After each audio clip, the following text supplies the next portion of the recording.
नमस्कार दोस्तों, be alert में आपका बहुत बहुत स्वागत है। मैं हूं आपका दोस्त केतन क्रिश्चियन।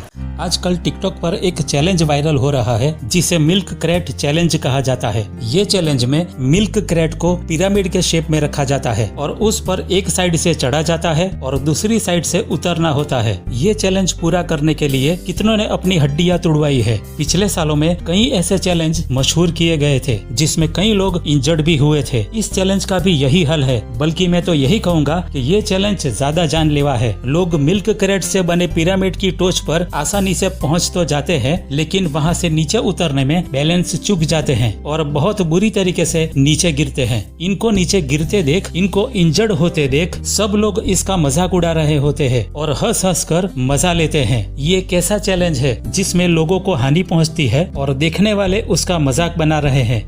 कोई भी चीज ऐसे ही वायरल नहीं होती, बल्कि इसे एक एजेंडा के तहत वायरल करवाया जाता है। इस चैलेंज को भी जानबूझकर वायरल करवाया गया है। लोग ये सोचते हैं कि वो मजा लेने के लिए ये चैलेंज करते हैं और इसका वीडियो बनाकर टिकटॉक पर डाल रहे हैं। लेकिन मैं ये कहना चाहूँगा कि ये लोग जाने अनजाने में शैतानी रिचुअल्स कर रहे हैं, जिसमें वो जानबूझकर अपने आप को नुकसान पहुँचा रहे हैं। ये देखिए, मिल्क क्रेट चैलेंज का शेप हूबहू फ्री मेशनरी के पिरामिड की तरह है। फ्री मेशन में डिग्री के स्टेप्स चढ़ने के लिए अपने आप को नुकसान पहुंचाना होता है, यानी ऊपर वाली डिग्री हासिल करने के लिए अपने आप को नुकसान पहुंचाना होता है। कुछ ऐसे दर्दनाक रिचुअल से गुजरना पड़ता है। फ्रीमेशन का ये रिचुअल एक चैलेंज के जरिए आम कर दिया गया है। इसके पीछे ल्यूसीफेरियन एजेंडा साफ नजर आ रहा है। अगर आपको कोई भी शैतानी रिचुअल में शामिल होना हो तो उसमें अपने आप को ईजा पहुँचानी जरूरी है, सेक्रीफाइस जरूरी है। ये सब शैतान को खुश करने के लिए किया जाता है। ये चैलेंज में यही एजेंडा काम कर रहा है। लोग अंधे होकर ये चैलेंज परफॉर्म करते हैं। बाइबल में होशिया 4 और 6 में लिखा है, मेरी प्रजा का विनाश हुआ क्योंकि उनके पास कोई ज्ञान नहीं था। लोगों के ज्ञान के अभाव के कारण टिकटॉक पर ये ऑनलाइन ट्रेंड वायरल हो रहा है।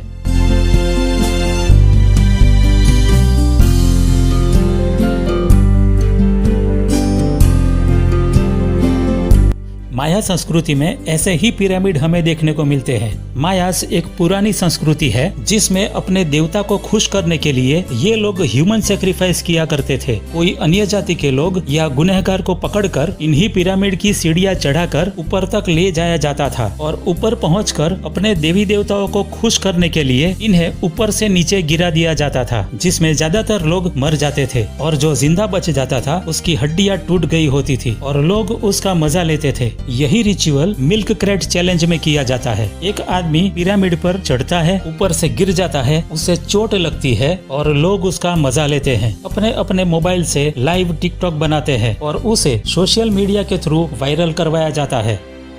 अगर हम मिस्र की बात करें तो इसमें एक पिरामिड के सिंबल को प्री मॉड्यूल हिल के नाम से जाना जाता है। इसी शेप में मिल्क क्रेट रखे जाते हैं। इसे बैन बैन भी कहा जाता है। इजिप्ट के जो पिरामिड है उसके कैपस्टोन को भी बैन बैन कहा जाता है। अगर आप $1 बिल के बैक साइड पर देखें तो वहाँ भी आपको ऐसा पिरामिड और उसके ऊपर कैपस्टोन देखने को मिलेगा। कैपस्टोन में एक आंख भी आपको देखने को मिलेगी जिसे ऑल सीइंग आई कहा जाता है, आई ऑफ ल्यूसीफर कहा जाता है। शैतान के पुजारी ये मानते हैं कि ल्यूसीफर हमें हर वक्त देख रहा होता है या शैतान की नजर हर वक्त हम पर बनी रहती है। मिल्क क्रेट चैलेंज एक कैपस्टोन की शेप में बनाया गया है। इसी से साफ जाहिर होता है कि ये लोग ल्यूसीफर के लिए जाने अनजाने में अपनी हड्डियां तुड़वा रहे हैं, अपने आप को नुकसान पहुंचा रहे हैं। अगर हम नरक यानी हेल की बात करें तो वहाँ भी लोग दर्द से चिल्ला रहे होंगे और वहाँ शैतान और उसके चेले हंस रहे होंगे, मजा उठा रहे होंगे।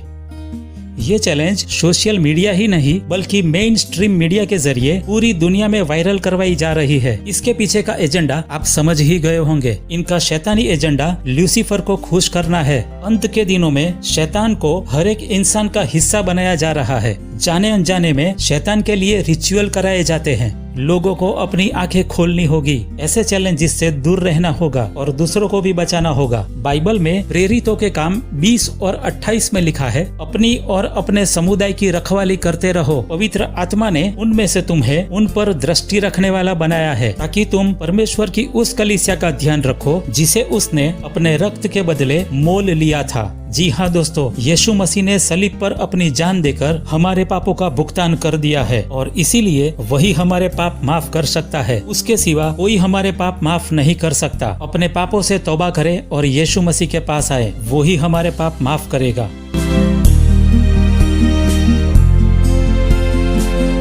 तो दोस्तों, ये तो थी आज की वीडियो। अगर आपको मेरा ये वीडियो अच्छा लगा है तो इसे लाइक कीजिए, अपने फैमिली और फ्रेंड्स के साथ शेयर कीजिए। अभी तक आपने इस चैनल को सब्सक्राइब नहीं किया तो प्लीज अभी इसे सब्सक्राइब करें और मैं अब आपको मिलूंगा अगली वीडियो में। तब तक के लिए प्रेज द लॉर्ड।